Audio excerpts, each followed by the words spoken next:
Hello and welcome to a video on proving parallelograms. Now when I say proving parallelograms, we're going to look at this in the coordinate plane. So everything's going to have coordinates like you're seeing here in example 1. Now when I say proving parallelograms, what I mean is you look at a figure like this quadrilateral ABCD and you're not sure that it's a parallelogram and you want to prove that it is. Now this is different from what we've done in the past. In the past what we've done is we've looked at a figure and we're already told, yes, it is a parallelogram.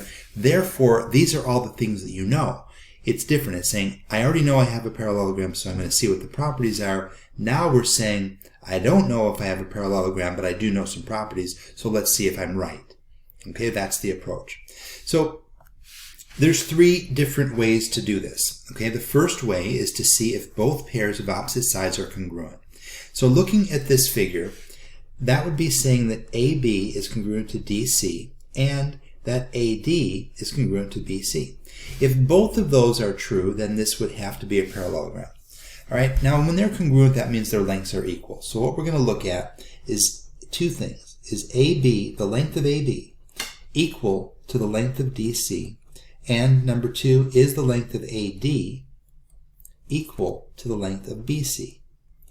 And when we're looking at lengths, we're looking at distances, and we're going to use the distance formula.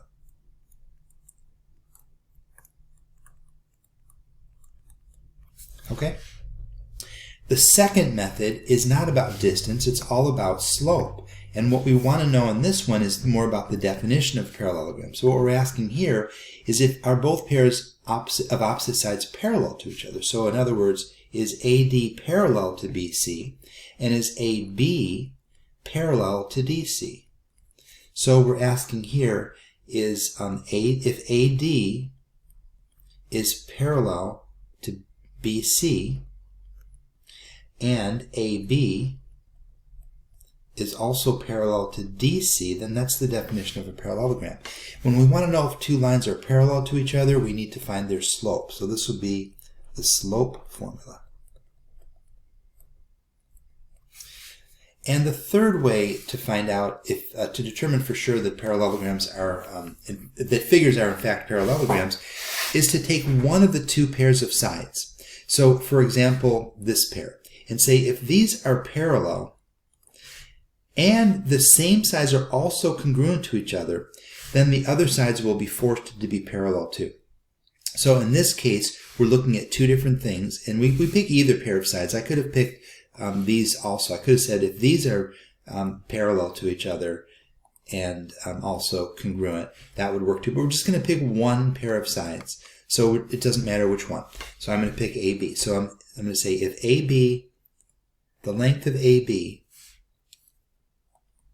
is equal to the length of DC and the segment AB is parallel to the segment DC, then you know you have a parallelogram. And that means we're going to have to use both distance and slope.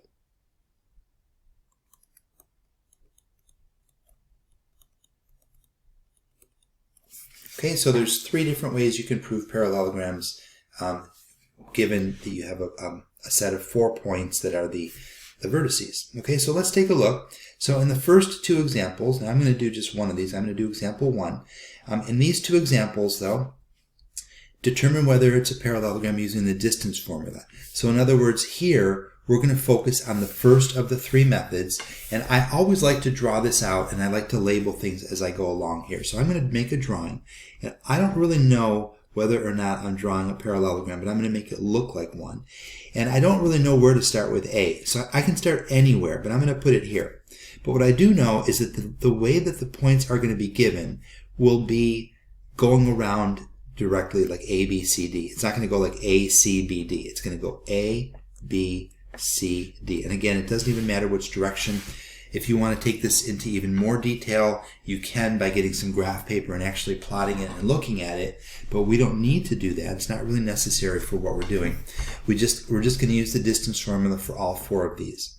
Okay, so I'm going to start out by checking on seeing what the length of AB is. So I'm looking at AB, And a quick reminder of my shortcut for the distance formula. I don't use the whole distance formula. The way I do it is I use distance is equal to the square root. And instead of doing x2 minus x1 squared, I do the absolute value of x2 minus x1 squared plus the absolute value of y2 minus y1. Oops, that's supposed to be a bar. Squared. Because it really doesn't matter. You can't mix these up and go wrong. In other words, you could also write this as the absolute value of x1 minus x2 squared, and then it doesn't matter. I don't have to be consistent. That's the nice thing about this. And then I could do maybe y2 minus y1 squared. I just need to know that I'm looking at the distance in the x's. So I'm going to write one more thing here. I'm really looking for the x distance squared plus the y distance squared.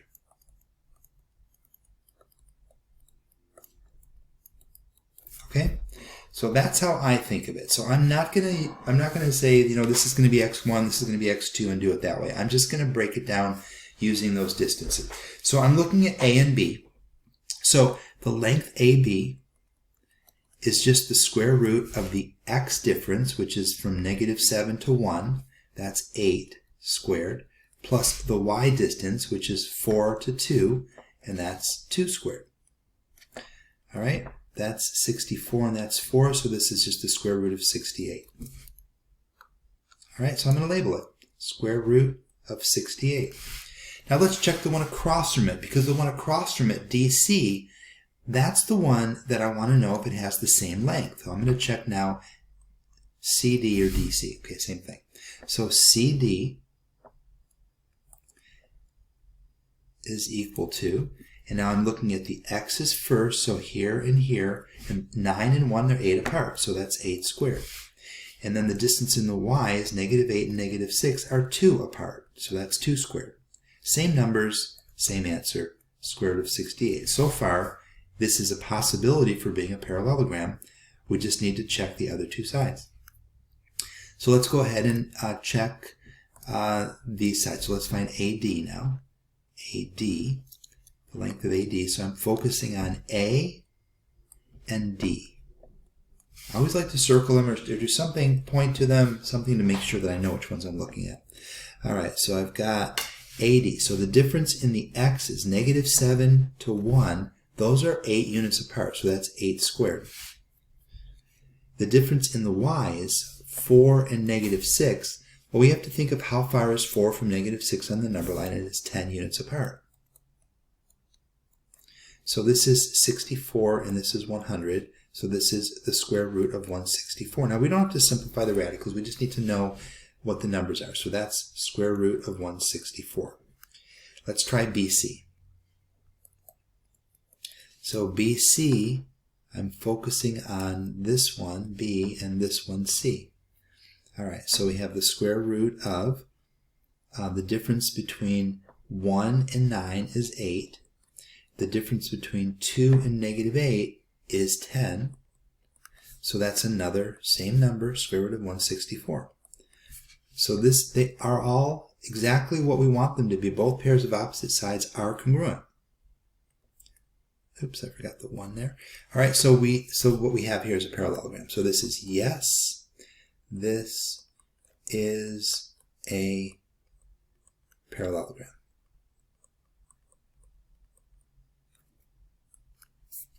Okay, let's go on to the next example, and we're going to do number 3 now. So let's look at number 3, and let's look at the directions here. It says determine whether the figure is a parallelogram using the slope formula. So this is going to be the second method. I'm going to draw it out, and we're going to find the slopes of the sides across from each other. So you sketch a parallelogram, you just start anywhere you want. I'll start W here, and then I'll go W, X, Y, Z. You really can't go wrong as long as you don't skip around. All right, now let's start out. Let's find YZ. So YZ, this one and this one, we're going to find the slope of YZ. And that, remember, is -12 minus -13, the change in Y's, over 1 minus 5.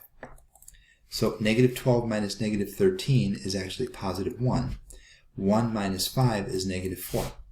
All right. So the slope of yz is negative 1, 4. Let's find the slope of xw since that's right across from it.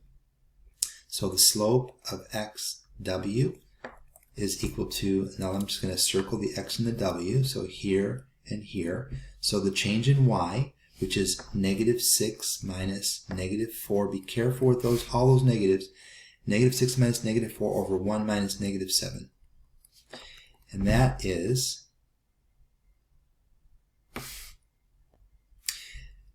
negative 2 over 8. Negative 2 over 8 reduces to negative 1 over 4. So far, it is looking pretty good for the possibility that this could be a parallelogram. We still have to find the other two and see if they're parallel. So let's go ahead now and find the slope of of yx and zw. Okay, so after finding both of my slopes, I see that this one is negative 7 over 4, and zw on the other side is negative 1. Those are not the same. So this is not a parallelogram. So this one would be a big no. This is not a parallelogram.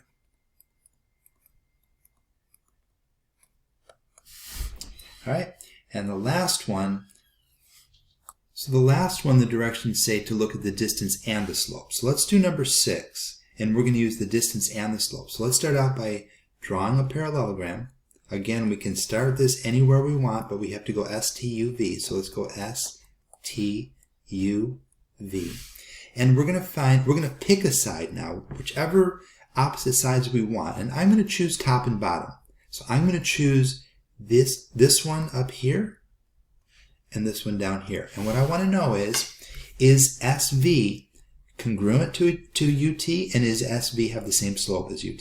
So let's start out with finding the length of ST.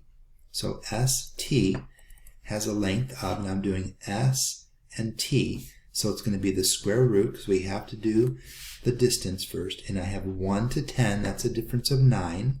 I guess I don't need it to be that long, do I?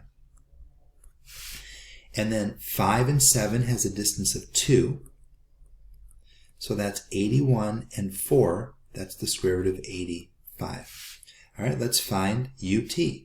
So UT is the square root of, now I'm focusing over here.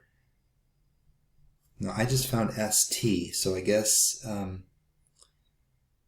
what I'm going to do is I'm going to find ST. I just found this one to be the square root of 85. So instead of UT, I'm going to find UV. All right, so UV is here and here. So I'm going to do the difference in the x's. Now 14 and negative 3, those are far. Those are 17 units apart. 17 squared. And 1 and negative 1, those are 2 units apart. So could this be the same? Well, I don't think so, because 17 squared is a big number, 289.